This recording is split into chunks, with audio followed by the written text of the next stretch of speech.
Welcome to my channel sweet and treat and cook with me. চলুন আজকে আপনাদের জন্য নিয়ে এসেছি ভীষণ ঝাল ঝাল মজাদার একটা রেসিপি। এটা হলো ফায়ারি গার্লিক চিকেন। তো চলুন রান্নাটা শুরু করা যাক। প্রথমেই কিছুটা চিকেন নিয়ে নিয়েছি। এখানে 250-300 মতো বোনলেস চিকেন আছে, যেটা ছোট ছোট কিউব করে কেটে নেওয়া আছে। চিকেনের টুকরোগুলোকে আদা বাটা, রসুন বাটা, হলুদ, ধনে গুঁড়ো, নুন আর সামান্য একটু সাদা তেল দিলাম। দিয়ে বেশ সুন্দর করে কিছুক্ষণ ধরে এটাকে মেখে ম্যারিনেটের জন্য 30 মিনিট মতো বা আধ ঘন্টা রেখে দিতে হবে সাইডে। এরপরে আমি একটা মশলা রেডি করে নেব। দুটো বড় বড় পেঁয়াজ নিয়ে নিয়েছি আর নিয়ে নেব শুকনো লঙ্কা বেশ খানিকটা। তো আমার এই লঙ্কাটা কিন্তু ভীষণ ঝাল, সেইখানে আমি এতটা লঙ্কা ইউজ করছি। আপনারা কিন্তু ঝালটা কম বেশি করে নেবেন, তবে এটা যেহেতু ভীষণ একটা ফায়ারি চিকেন, তো ঝালটা সেই ক্ষেত্রে বেশি লাগবে। তো আমি এই দুটোকে পেস্ট করে নেব মিক্সিতে। আপনারা চাইলে এটা শিলনোড়ায় পেস্ট করে নিতে পারেন, তাতে কিন্তু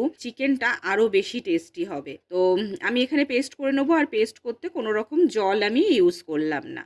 এরপরে আমি একটা ছোট্ট ফ্রাইং প্যান নিয়ে নিয়েছি, যেটার মধ্যে একটু জিরেটাকে নাড়াচাড়া করে জিরে গুঁড়ো করে এটা সাইডে রেখে দেবো। এটা আমার লাস্টে লাগবে। আর ততক্ষণে আমি নিয়ে নিয়েছি লোহার কড়াই। আপনারা চাইলে এখানে ননস্টিকের কড়াইও নিতে পারেন, কারণ অন্য কোনো পাত্রে নিলে মাগো এখানে এত কুকুরের অত্যাচার। যাই হোক, অন্য কোনো পাত্রে নিলে চিকেনটা ভাজার সময় তলায় লেগে গিয়ে কড়াইটা একদম চিপচিপে হয়ে যাবে, সেই জন্য আমি এখানে কিন্তু লোহার কড়াই ব্যবহার করলাম। এরপরে চিকেনটাকে সুন্দর করে গোল্ডেন ফ্রাই করে আমি তুলে রাখলাম চিকেন। আর আমার চ্যানেলটাকে সাবস্ক্রাইব করে আমার পাশে থাকবে। অন্য আরেকটা প্যান নিয়ে নিলাম, যে প্যানে ওই যে মাংসের তেলটা, এই তেলটা পুরোটাই আমি ইউজ করে নেব।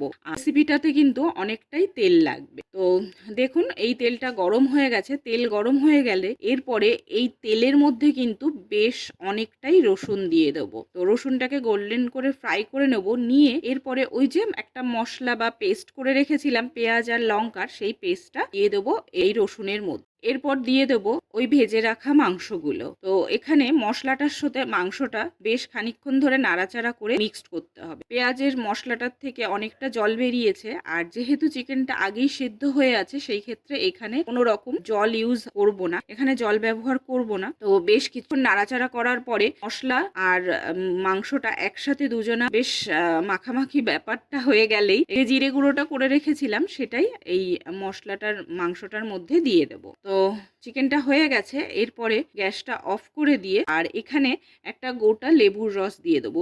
লেবু আপনাদের ঘরে যেটা থাকবে সেটাই আপনারা ব্যবহার করতে পারেন। একটু মিষ্টি দিয়ে দেবেন, যে ক্লিপটা আমার এখানে নেই, তো আমি একটু মিষ্টি দিয়ে দিয়েছিলাম যাতে টেস্টটা একটু ব্যালেন্স হয়। তো রান্না মোটামুটি শেষ হয়ে গেছে। এটাকে আপনারা গরম গরম ভাত বা গরম রুটি পরোটার সঙ্গেও খেতে পারেন, ভীষণ ভালো লাগবে। আর হ্যাঁ, সাবধান, সঙ্গে কিন্তু অবশ্যই ঠান্ডা কোল্ড ড্রিঙ্কস, আইসক্রিম বা ঠান্ডা জল সঙ্গে রাখবেন। ভীষণভাবে ঝাল।